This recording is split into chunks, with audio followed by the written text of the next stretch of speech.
안녕하세요. 믿었은 가족 여러분. 오늘도 정말 하나님께 기도하시면서 하나님과 동행하시면서 하나님의 그 임재함에 이렇게 초점을 맞추시면서 그렇게 살아가시기를 승리하시기를 기도합니다. 사도신경 하심으로 6월 21일 수요일 새벽 예배를 시작하도록 하겠습니다. 전능하사 천지를 만드신 하나님 아버지를 내가 믿사오며 그 외아들 우리 주 예수 그리스도를 믿사오니 이는 성령으로 잉태하사 동정녀 마리아에게 나시고 본디오 빌라도에게 고난을 받으사 십자가에 못 박혀 죽으시고 장사한 지 사흘 만에 죽은 자 가운데서 다시 살아나시며 하늘에 오르사 전능하신 하나님 우편에 앉아 계시다가 저희로서 산자와 죽은 자를 심판하러 오시리라. 성령을 믿사오며 거룩한 공회와 성도와 서로 교통하는 것과 죄를 사하여 주시는 것과 몸이 다시 사는 것과 영원히 사는 것을 믿사옵나이다. 아멘. 찬송가 435장 함께 찬양하시겠습니다. 나의 영원하신 기업 함께 찬양하시겠습니다. 찬송가 435장입니다. 나의 영원하신 기업 함께 찬양하시겠습니다. 찬송가 435장입니다.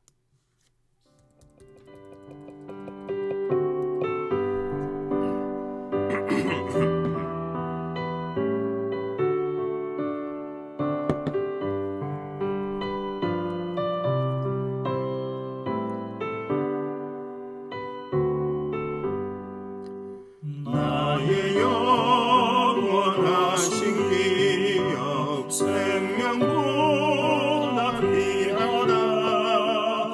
나의 갈 길 다가도록 나와 동행하소서.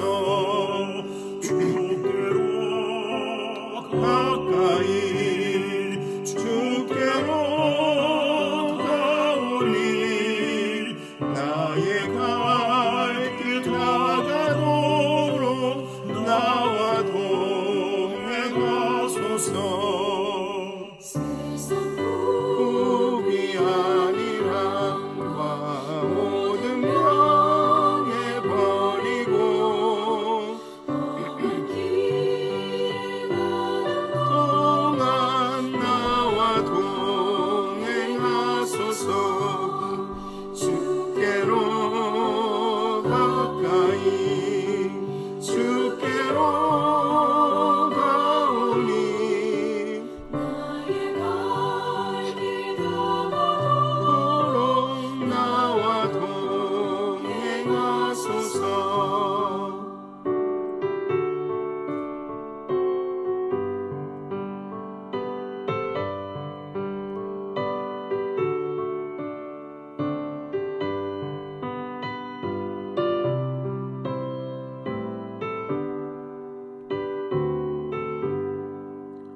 어둠 골짝 지나가며 험한 바다 건너서 전국 문에 이르도록 나와 동행하소서. 주께로 가까이 주께로 가오니 나의 갈 길 다가도록 나와 동행하소서.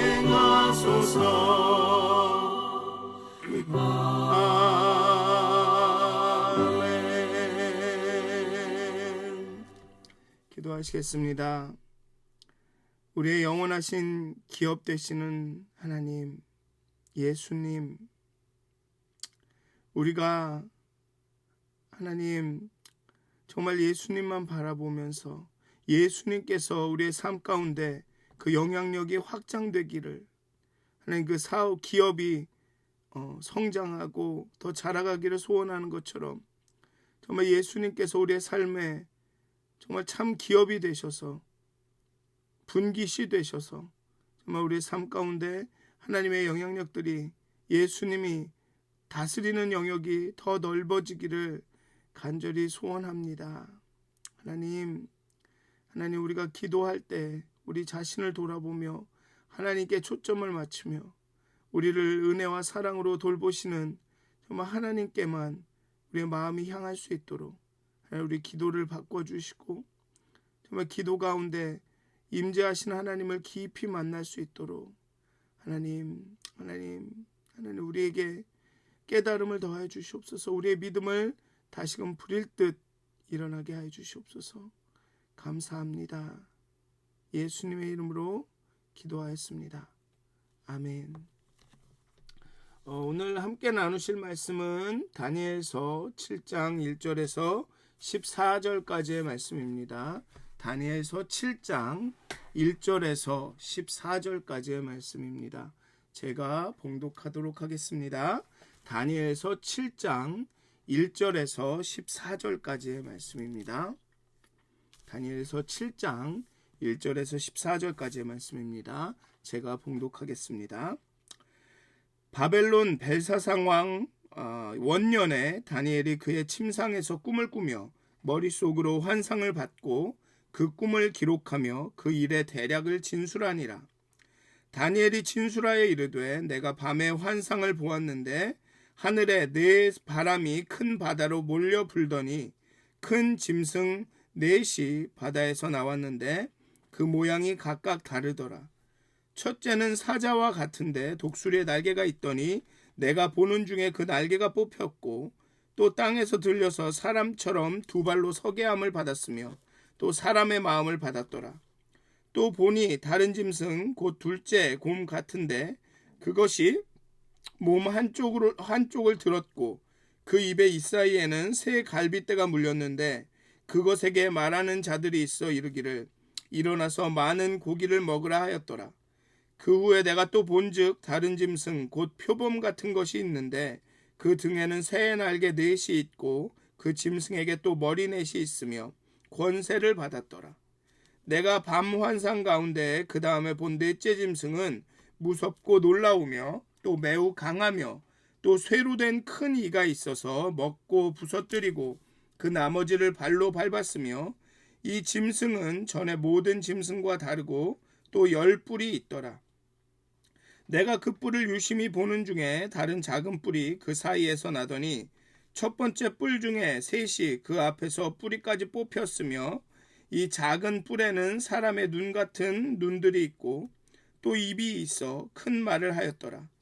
내가 보니 왕자가 놓이고 옛적부터 항상 계신 이가 좌정하셨는데 그의 옷은 희기가 눈 같고 그의 머리털은 깨끗한 양의 털과 같고 그의 보좌는 불꽃이요 그의 바퀴는 타오르는 불이며 불이 강처럼 흘러 그의 앞에서 나오며 그를 섬기는 자는 천천히요 그 앞에서 모셔선 자만 만만이며 심판을 베푸는데 책들이 펴 놓였더라.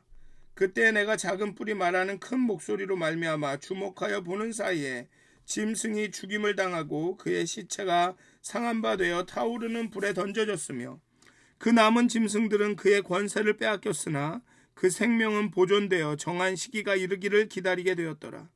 내가 또 밤 환상 중에 보니 인자 같은 이가 하늘 구름을 타고 와서 옛적부터 항상 계신 이에게 나아가 그 앞으로 인도되매 그에게 권세와 영광과 나라를 주고 모든 백성과 나라들과 다른 언어를 말하는 모든 자들이 그를 섬기게 하였으니 그의 권세는 소멸되지 아니하는 영원한 권세요 그의 나라는 멸망하지 아니할 것이니라. 아멘. 2장에서부터 다니엘은 느부갓네살의 꿈을 해석해 주었습니다. 그런데 여기서는 꿈에서 이제 다니엘이 꿈을 꾸고 그 꿈 가운데 서로 관련된 세 개의 환상을 봅니다. 그리고 첫 번째는 바다에서 나오는 네 짐승의 환상이고 두 번째는 옛적부터 항상 계신 이가 왕좌에 앉아 바다에서 나온 짐승, 네 짐승, 특히 네 번째 짐승을 심판하는 환상이고 그리고 세 번째는 인자 같은 이가 구름과 같이 옛적부터 항상 계신 이에게로 나와서 그 나라와 권세를 받으시는 그런 장면입니다. 이제 7장부터 이 다니엘의 역할이 바뀝니다. 다니엘서 전반부의 다니엘은 대체로 지혜자의 모습입니다. 바벨론 왕 느부갓네살이 꾼 꿈을 해석해 주죠. 그리고 그의 아들 벨사살이 본 글자를 해석해 줍니다. 그런데 후반부의 다니엘은 더 이상 지혜자가 아니라 예언과 같은 환상을 보는 그런 사람으로 등장합니다. 특이하게도 다니엘은 그런 환상을 보지만 이번에는 해석하지 못합니다. 그래서 그는 천상적인 존재, 아마 천사라고 생각할 수 있을 텐데 천사의 도움을 받아서 이 환상의 의미를 깨닫습니다.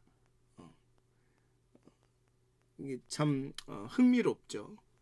그렇게 꿈을 잘 해석하던 사람이 자신의 꿈은 또 해석을 도와줄 사람이 필요하다. 하여튼 예전부터 그런 말들이 있죠. 누가 자기 머리는 깎지 못한다고. 하여튼 환상의 해석자를 필요한다는 점에서 다니엘은 이스라엘의 전통적인 예언자 상에서 약간 벗어납니다. 일반적으로 예언을 할 때는 해석이 필요할 때는 하나님께서 그 환상의 직접적인 의미를 알려주시죠. 하나님께서 직접적으로 그 환상의 의미를 알려주십니다. 환상을 해석해주는 천상적 존재는 이 포로기 이후의 예언서에서 등장하기 시작합니다. 포로기 때 이사야나 이런 예레미야나 이런 데가 아니라 포로기 이후의 예언서에서 등장합니다. 즉 예루살렘으로 돌아와서 성전을 재건하고 이러는 과정에 그런 예언자들에게는 해석이 필요한 해석자들이, 그 예언자를 도와주는 해석자들이 등장하죠. 에스겔 같은 경우에 보면 모양이 녹같이 빛난 사람의 인도를 받아서 새로운 성전의 모형도를 봅니다. 스가랴에서는 천사가 스가랴가 보는 것을 해석해 주죠. 이 에스겔과 스가랴를 우리가 읽었는데 그때 제가 언급했는지는 잘 기억이 나진 않지만 하여튼 이게 포로기에서 돌아와서야 그런 개념이 생깁니다. 다니엘은 지금 포로기죠. 바벨론에 있습니다. 이제는 페르시아겠네요. 다리오. 그런데 지금 7장의 본문은 이제 바벨론 포로기 때죠. 그러니까 이 다니엘의 예언가자로서의 성격이 좀 특이합니다. 보통은 이 포로기 때는 예언자에게 하나님께서 직접 그 환상의 설명을 해주시거나 아니면 이미 그 예언하는 사람이 그 환상의 의미를 알고 있는데 여기에서는 다니엘은 에스겔이나 스가랴처럼 그 해석을 도와주는 천상적인 존재가 있습니다. 어쨌든 간 세상을 통치하시지만 세상으로부터는 영향받지 않으시는 이 하나님의 초월성이 강조되죠.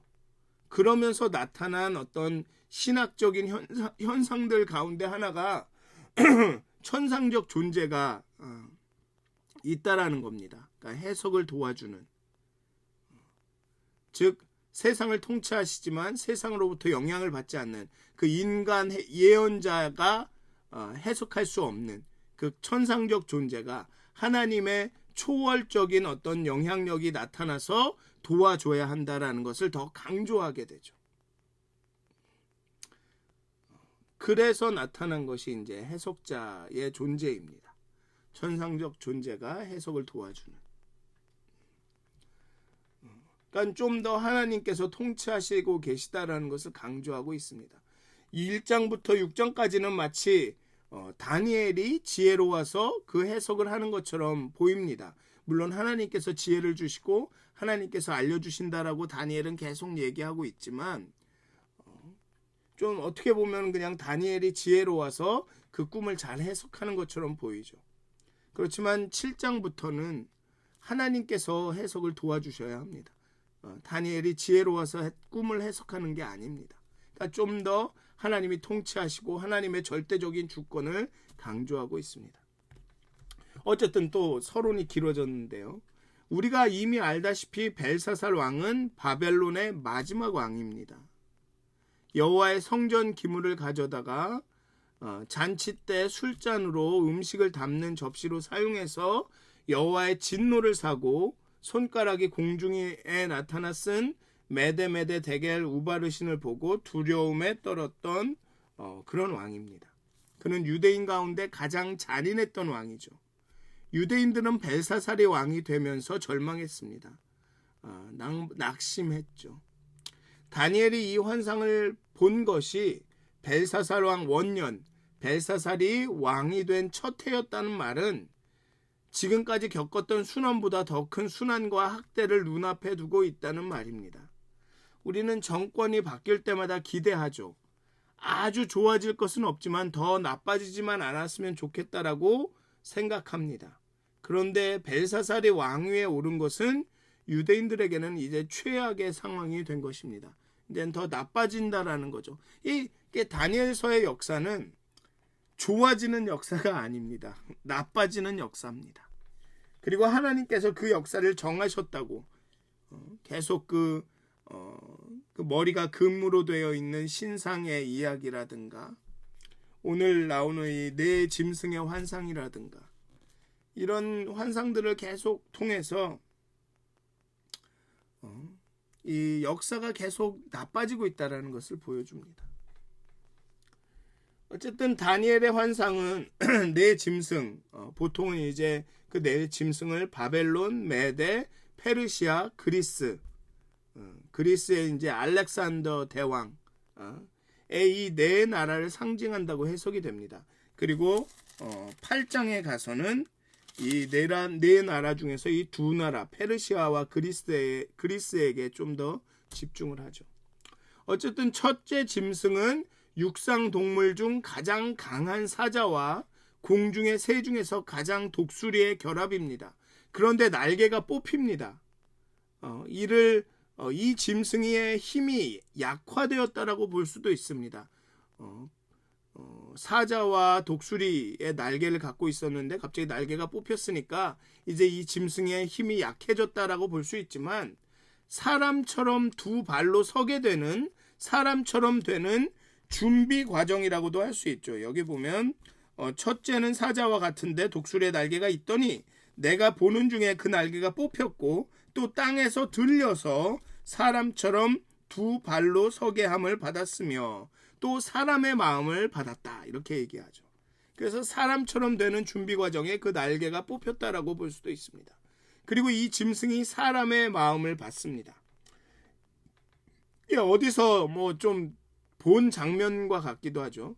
이는 느부갓네살이 네 발로 기는 짐승이 되었다가 다시 두 발로 사람으로 돌아오는 그 장면을 연상시킵니다. 사람의 마음이 변해서 짐승의 마음이 됐다가 나중에 다시 사람의 마음을 받죠.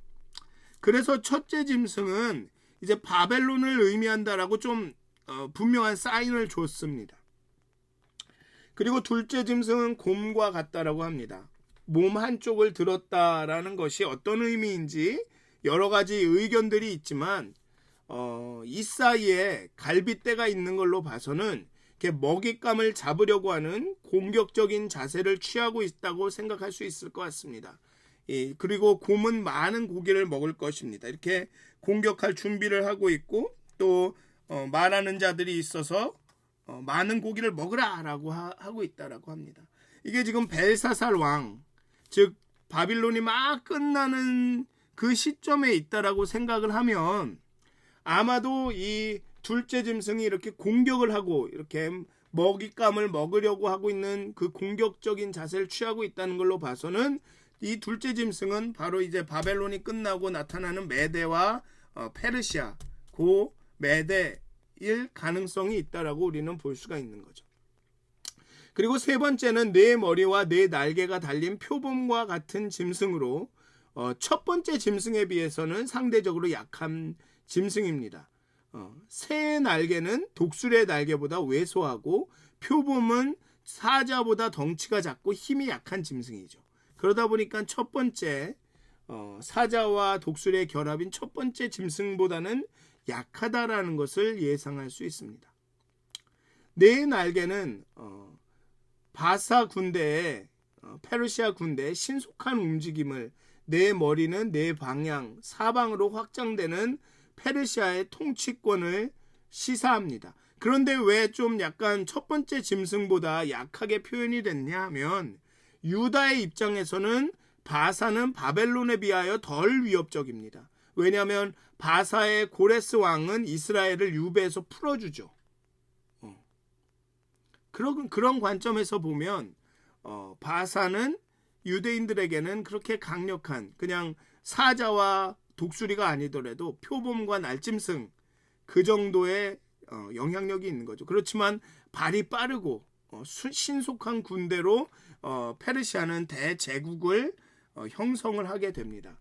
어쩌면 그 메소포타미아 지역, 그 지역에 아마 최초의 통일 제국이 아닐까, 가장 안정된 통일 제국이 아마 페르시아가 아닐까 생각이 듭니다.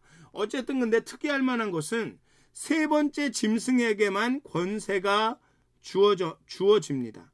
2장 39절에도 보면 그 머리가 금인 신상 중에서 세 번째로 등장하는 놋 같은 나라가 온 세계를 다스릴 거라고 말하죠. 그래서 페르시아가 정말 그쪽 지역에 그 메소포타미아와 지중해 이쪽 지역에 넓게 펼치는 대제국, 그 제국을 처음으로 형성하게 됩니다. 그런데 네 번째 짐승은 세 짐승과 조금 다릅니다. 상상할 수 없는 무서운 짐승입니다. 커다란 쇠이빨로 먹이를 으스러뜨리고 남은 것은 짓밟습니다. 그리스를 상징한다고, 즉 페르시아를 정복하는 그 그리스, 알렉산더 대왕을 지칭한다고 이야기할 수 있습니다. 그리고 10가지 뿔은 알렉산더 대왕 이후에 그리스 왕들이나 이 셀류코스 왕조의 왕들을 가리킵니다. 이 나중에 알렉산더 대왕이 죽은 다음에 이 페르시아 제국이 4개로 갈라집니다. 그 중에서 이 셀류코스 왕조의 이 왕조가 가장 큰 힘을 발휘하게 되죠. 그래서 다른 왕조들을 이렇게 정복하기도 합니다. 그리고 그 셀류코스 왕조에서 그 예루살렘을 침략하기도 하죠. 그래서 예루살렘에 그 제우스의 신상을 세우는 게 그 셀류코스 왕조 중에 한 왕입니다. 어쨌든 이렇게 10뿔이 막 알렉산더 대왕 이후에 그리스의 왕들, 헬레니즘 문화의 왕들이 막 생겨나는데, 먼저 나온 뿔 가운데서 3개가 한 작은 뿔에 의해 뽑혀나갑니다. 11번째 나온 뿔에 의해서 뽑혀나가죠. 작은 뿔에 달린, 그리고 사람의 눈과 같은 눈은 오만함과 뻔뻔스러움을, 큰 말을 하는 입은 교만함을 함축합니다. 즉 10개 뿔 중에서 이제 한 작은 뿔이 나와서 앞에 나온 3개의 뿔을 다 없앱니다. 아마도 그 셀류코스 왕조를 이야기하는 것 같습니다. 알렉산더가 죽은 다음에 4개로 갈라지고 그 중에 한 왕조가 이제 3개 왕조를 이렇게 막 그 정복하고 점령하고, 그래서 아주 교만해지죠. 오만함과 뻔뻔스러움을 보입니다. 그리고 하나님에게 교만함으로 나타나죠. 이게 이제 8장에 가면 이 뿔이 막 하늘로 자라는, 이렇게 이야기를 합니다. 어쨌든 이 4 짐승과 10뿔을 바벨론 이전의 나라로 볼 것인지 아니면 바벨론 이후의 나라로 볼 것인지, 또 바벨론 이후라면 그 나라는 각각 어떤 나라가 될 것인지 생각해보고 막 자꾸만 그 실제적인 나라들을 찾으려고 노력할 수도 있습니다. 그런데 더 중요한 것은 이 짐승이 어떤 나라인지 보다도 더 중요한 것은 그게 어떤 나라이든지 간에 더 우리가 주목해야 할 것은 무엇이냐 하면, 역사가 진행될수록 상황은, 나라들은 더 나빠질 것이라는 겁니다. 나아지지 않을 거라는 겁니다. 이 세상은 결코 거룩한 하나님을 섬기는 하나님의 백성의 나라가 되지 않을 것이라는 겁니다. 세상은 점점점 나빠질 것이라는 것입니다. 그것이 다니엘서의 역사관입니다. 세상은 나아지지 않는다. 세상이 점점 나아져서 하나님의 나라가 되는 것이 아니라 세상은 점점 더 나빠져서 결국에는 하나님의 심판으로 세상 나라가 사라지고 하나님의 나라가 새 예루살렘이 하늘에서 내려올 것이다가 다니엘의 역사관입니다. 즉 뭐라 그럴까요? 점진적으로 이렇게 나아지는 것이 아니라 아예 세상이 확 뒤집어진다는 얘기입니다. 그러니까 그런 면에서는 굉장히 묵시적이고 종말론적인 책이 되는 거죠. 다니엘은 종말에 예수님의 재림으로 세상이 완전히 바뀔 것이라는 그 요한계시록의 그런 그 종말론관이 종말적인 관점이 다니엘서에도 나타나는 겁니다. 세상은 계속 나빠져서 결국은 심판을 받게 될 것이고 심판 이후에 새 예루살렘이 올 것이다. 이게 다니엘서의 역사관입니다. 그래서 9절에서는 이제 그 심판관이 나타납니다. 법정이 열립니다. 왕자가 놓이고 옛적부터 계신 어제도 오늘도 계시니가 좌정하십니다. 그리고 심판하시죠. 작은 뿔이 막 떠듭니다. 교만한 말로 막 하나님을 대적했겠죠. 그러는 가운데 짐승들은 죽임을 당하고 타오르는 불에 던져집니다. 그 권세를 다 뺏깁니다. 나라와 권세를 다 뺏깁니다. 그리고 간신히 그 가운데 목숨을 부지한 짐승들은 때가 이르기를, 시간이 이르기를 기다리게 됩니다. 종말이 이르기를, 정말 최종적인 심판이 있기를. 그러니까 이런 점에서 봤을 때는 이게 이 지금의 요 다니엘서에서 얘기하는 심판은 정말 최종적인 심판은 아닙니다. 그렇지만 여기에서 이야기하는 심판은 그 각 나라들에 대한 심판이겠죠. 즉 세상의 제국은 아무리 잘 나가고 아무리 강력하고 아무리 전 세계를 통치하는 것처럼 느껴진다 할지라도 한계가 있다는 것입니다. 그 한 제국은 심판을 받고 그 나라가 끝나서 다른 짐승에게 넘어가고 그 짐승이 아무리 잘 나가고 힘이 세도 또 그 짐승이 끝나는 날이 있고 또 다음 나라에 넣어. 그러니까 세상 제국은 끝이 있다. 세상 제국은 제한된 권력을 갖고 있다라는 것을 보여줍니다. 그리고 결국은 그 나라와 권세가 그 세상의 제국들에게 있는 것이 아니라 세상 제국은 유한해서 그 나라와 권세가 영원하지 않지만 그 나라와 권세가 바로 예수님에게 주어진다는 거죠. 그리고 예수님에게 주어진 그 나라와 권세는 영원할 것이라는 것. 그 나라는 멸망하지 않을 것이라고 이야기하고 있는 것입니다. 그 옛적부터 항상 계시니가 짐승에게서 빼앗은 권세와 영광과 나라를 인자와 같은 이에게 주고 모든 백성과 나라들과 다른 언어를 말하는 모든 자들이 그를 섬기게 됩니다. 그의 권세는 영원할 것이고 그 나라는 멸망하지 않을 것입니다. 이것은 느부갓네살과 다리오의 고백과 일치하죠. 자신이 얼마나 유한한 존재인지를 깨달은 사람들, 자신의 제국이, 자신이 갖고 있는 권리와 권세가 얼마나 유한한지를 깨닫는 사람들이 하는 고백입니다. 하나님의 나라는, 하나님의 권세는 영원할 것이다. 하나님께서 통치하신다. 제국은 사라졌다가 생겨나도 하나님의 나라는 영원하고 하나님께서 영원히 통치하실 것이다 라고 고백합니다.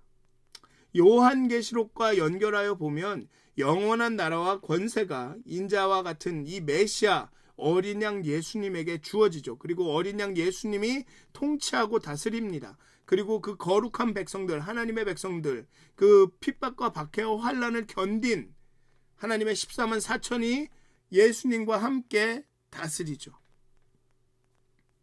그게 이제 계속 8장에 연결이 됩니다. 그래서 8장에 가서 8장의 환상에는 그 거룩한 이들에게 또 이 권세와 나라가 넘겨집니다. 그래서 같이 다스리는 게 나옵니다. 이게 다니엘의 역사관입니다. 결국 다니엘의 메시지는 악한 세상을 선하게 만들 자가 아니라 악해져가는 세상에서 그리스도인으로 저항하며 버티며 살자. 예수님의 재림을 새 예루살렘이 옴을 명심하고 소망 가운데 살자입니다. 다니엘과 세 친구를 사자잇과 풀무불에서 구하시는 것은 그런 뜻입니다. 만약에 구원에 초점이 있다면 이 다니엘서의 초점이 구원이라는 데 초점이 있다면 사자굴에 떨어지기 전에, 풀무불에 던져지기 전에 구하시는 것이 나았을 것입니다. 그것이 우리의 기대와 더 부합했을 것입니다. 그래서 아마 우리의 믿음을 더 프로모트할 수 있었겠죠. 그런데 구원의 초점이 아니라 사자굴에서, 풀무불 속에서 버티는 것이, 견디는 것이, 사자굴과 풀무불 가운데서 함께 하시는 하나님에게 집중하는 것이 초점이라는 겁니다. 지금 우리가 견디는 사자굴과 풀무불은 언제 입구가 다시 열릴지, 언제 우리가 그 풀무불 가운데 건져지게 될지는 모르는 상황인 것입니다. 그래서 그 7장도 그렇고 7장의 마지막에 7장의 마지막이죠. 7장의 마지막에 보면 해석을 듣고도 다니엘이 번민하고 근심하는 겁니다. 하나님의 환상과 뜻은 알겠습니다. 그렇게 나라들이 계속 이렇게 나빠지고 후에 예수님께서 권세를 가지고 그 새 나라가 임한다는 것은, 그렇게 심판받는, 지금의 제국들이 결국에는 심판받는다는 것은 알겠습니다만 현실은 그 말씀과 너무 다르지 않습니까? 언제까지 견뎌야 합니까? 그래서 낙심하고 번민하게 되죠. 결국은 그 문제인 겁니다. 언제 우리가 겪고 있는 이 환난과 어려움이, 현재의 고난이 끝이 날지 모른다는 것. 끝이 있는 건 알겠는데 그 끝이 정말 영광스럽고 환상에 가깝고 화려하고 좋고 우리가 다스린다라는 건 알겠는데 그게 언제인지 모른다는 것이죠. 그런데 자꾸만 우리가 구원되는 것에 초점을 맞추다 보면 우리는 그것이 언제인지를 알고 싶어서 안달을 낼 것입니다. 왜 오늘이 아니지? 그날은 언제 오지? 그런데 언제, 조금 우리는 알 수 없는 그 언제에 초점을 맞추는 것보다는 좀 더 확실한 그 풀무불과 그 사자굴 가운데 하나님이 함께 하신다라는 것에 초점을 맞추게 되면 그 하나님이 함께 한다는 사실이 우리가 견디고 버티고 살아나갈 힘이 되는 것이죠.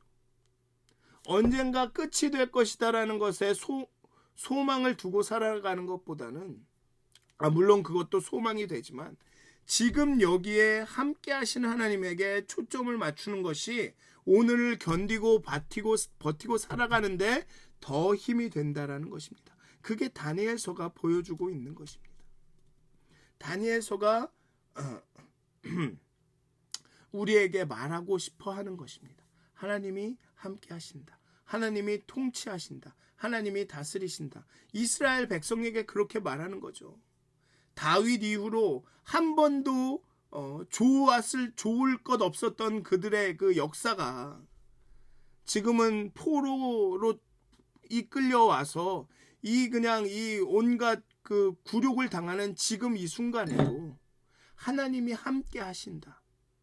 그리고 그 하나님이 종국에는 승리하실 것이다. 그게 희망이 되고 소망이 되는 겁니다. 아래로 자유낙하하고 있는 이 세상에서 우리를 꼭 붙들고 계신 하나님이라는 안전띠로 인해서 우리가 그 낙하를 즐길 수 있다는 것입니다. 즐기진 못해도 적어도 평안하게 떨어질 수는 있다는 겁니다. 찬양하고 감사할 수 있다는 거죠.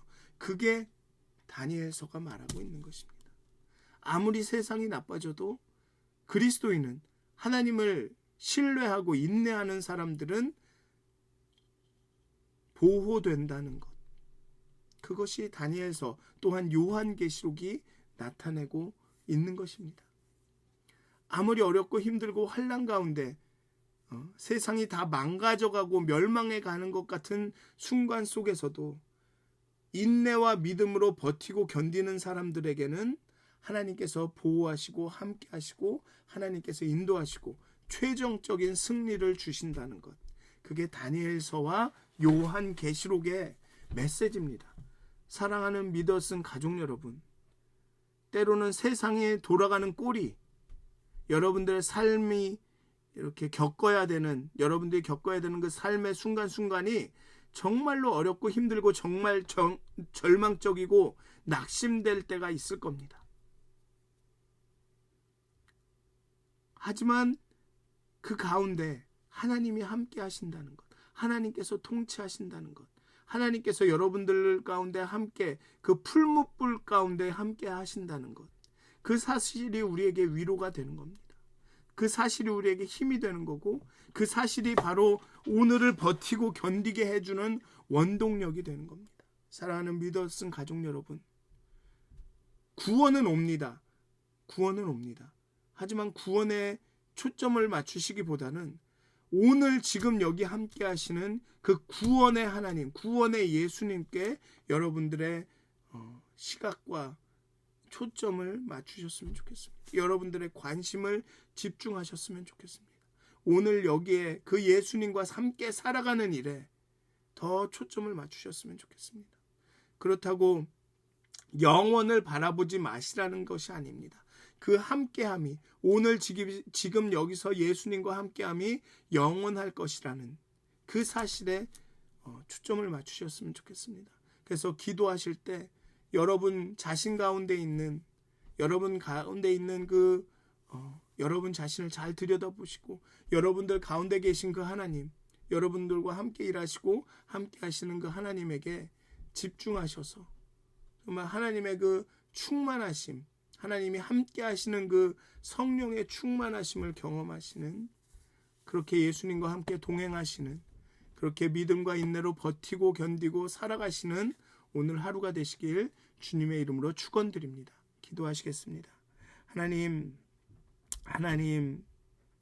우리와 함께 하시는 하나님, 정말 세상은 내 짐승처럼 이렇게 끊임없이 그 세상 나라와 권세는 변하고 나타났다가 사라지고, 그렇지만 하나님의 나라는, 하나님의 권세는 영원합니다. 세상 나라는 심판을 받아 사라질지라도 하나님의 말씀은, 하나님의 나라는, 하나님의 권세는 영원합니다. 그리고 그 권세를 예수님께서 받으셨습니다. 이제 예수님께서 통치하시고 다스리십니다. 하나님, 우리와 함께 하시고 통치하시고 다스리시는 그 예수님께 우리가 집중하게 하여 주시옵소서. 우리와 지금 함께 하시는 우리의 그 풀무불과 우리의 사자굴 가운데 함께 하시는 그 예수님에게 집중하게 하여 주시옵소서.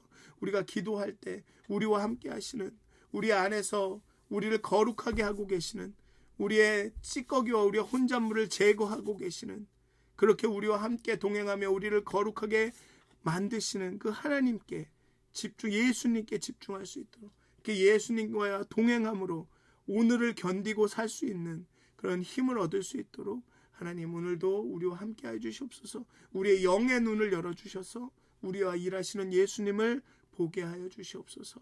감사합니다. 예수님의 이름으로 기도하였습니다. 아멘. 하늘에 계신 우리 아버지여, 이름이 거룩히 여김을 받으시오며 나라의 마옵시며 뜻이 하늘에서 이루어진 것 같이 땅에서도 이루어지이다. 오늘날 우리에게 일용할 양식을 주옵시고, 우리가 우리에게 죄진 자를 사해 준 것 같이 우리의 죄를 사해 주옵시고, 우리를 시험에 들게 하지 마옵시고 다만 악에서 구하옵소서. 나라와 권세와 영광이 아버지께 영원히 싸움나이다. 아멘. 오늘도 행복한 하루가 되시길 기도합니다.